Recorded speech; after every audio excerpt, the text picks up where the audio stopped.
I remember the exact moment investing stopped making sense to me. I was sitting at my desk, coffee going cold, staring at a stock that had absolutely no business going up, and it was up 40% in 3 days. No earnings beat, no product launch, no news. Just a Reddit thread and a guy with a cartoon avatar telling people to buy. And the insane part? It worked. That was the moment I realized something had quietly shifted underneath all of us, and most people hadn't even noticed yet. I've spent years studying markets, read the books, followed the frameworks, learned how to look at cash flows, price-to-earnings ratios, balance sheets, the whole thing. And for a long time, that stuff worked. Not perfectly, but it worked. Markets were messy, sure, they always have been, but underneath all the noise, there was always this invisible gravity pulling prices back toward reality, back toward what a company was actually worth. That gravity used to be reliable. And then somewhere around 2020, it just stopped showing up. Here's what most people get wrong about that era. They think the pandemic just caused volatility, a temporary shock. Markets panicked, then recovered, then everything went back to normal. But that's not what happened. What happened was a complete rewiring. Interest rates hit the floor. The Fed printed money at a scale nobody had ever seen before. And at the exact same time, millions of brand new investors showed up, people who had never bought a stock in their life, armed with a Robinhood account, a stimulus check, and a Discord server. And the story they learned from day one wasn't buy quality companies at fair prices and hold for the long term. The story they learned was buy the dip because stocks only go up. That phrase sounds harmless, but it's one of the most dangerous ideas that's ever quietly slipped into mainstream investing culture. Because it took something that used to be a strategy and turned it into an assumption, and assumptions don't have exit plans. I watched professionals get humbled during this period, people with decades of experience who knew how to read a balance sheet better than almost anyone. They kept getting the trade right on paper and wrong in reality. Because the market had stopped caring about the paper. Take Michael Burry. If you've seen The Big Short, you know who he is. The guy who called the 2008 housing collapse and made $800 million on that bet. He built his entire reputation and his entire fortune on one principle. Trust the fundamentals. Ignore the noise. He shut down his hedge fund, not because he made bad trades, but because, in his own words, his estimation of value was no longer in sync with how the market was actually pricing things. Let that sink in for a second. The guy who predicted one of the greatest financial collapses in modern history looked at today's market and essentially said, I don't recognize this anymore. So if fundamentals aren't driving prices, what is? That's the question that pulled me into a corner of finance most people never really explore. Behavioral finance. Traditional finance was built on one core assumption, that markets are rational, that investors process information logically, and prices reflect reality. Behavioral finance starts from a completely different place.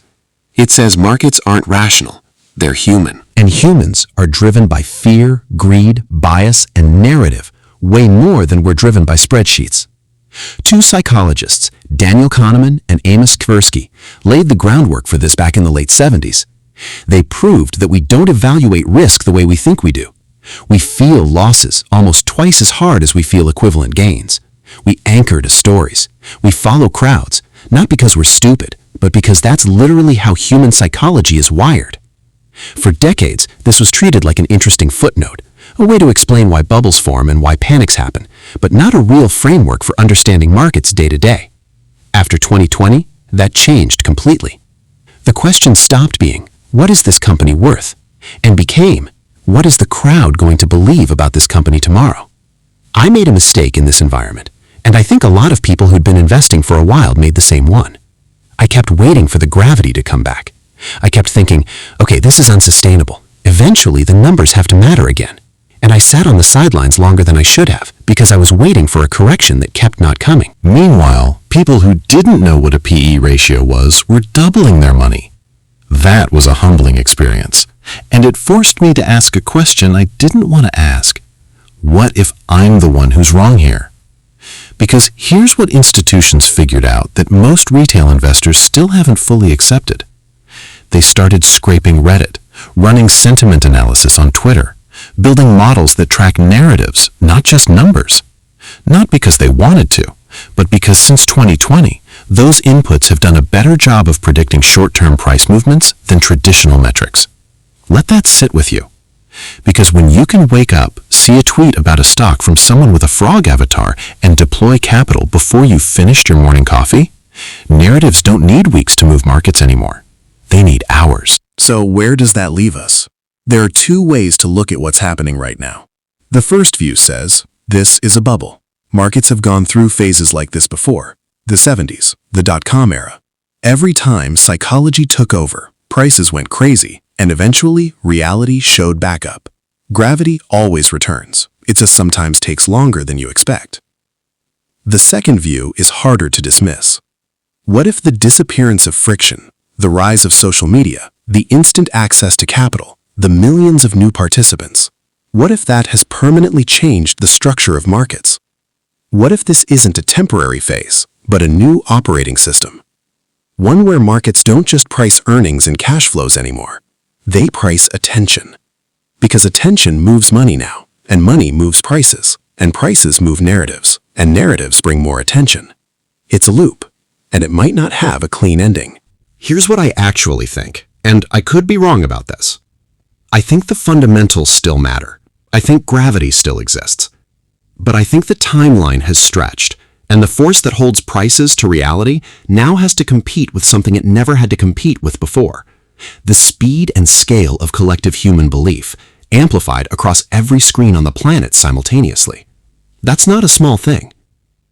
So the real question isn't whether markets feel strange right now. They do. Anyone paying attention can see that.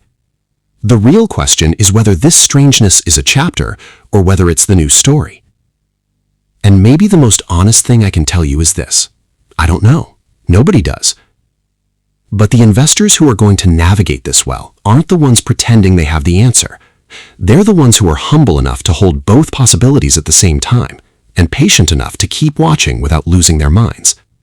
That's the hardest skill in investing right now, and it has nothing to do with the spread.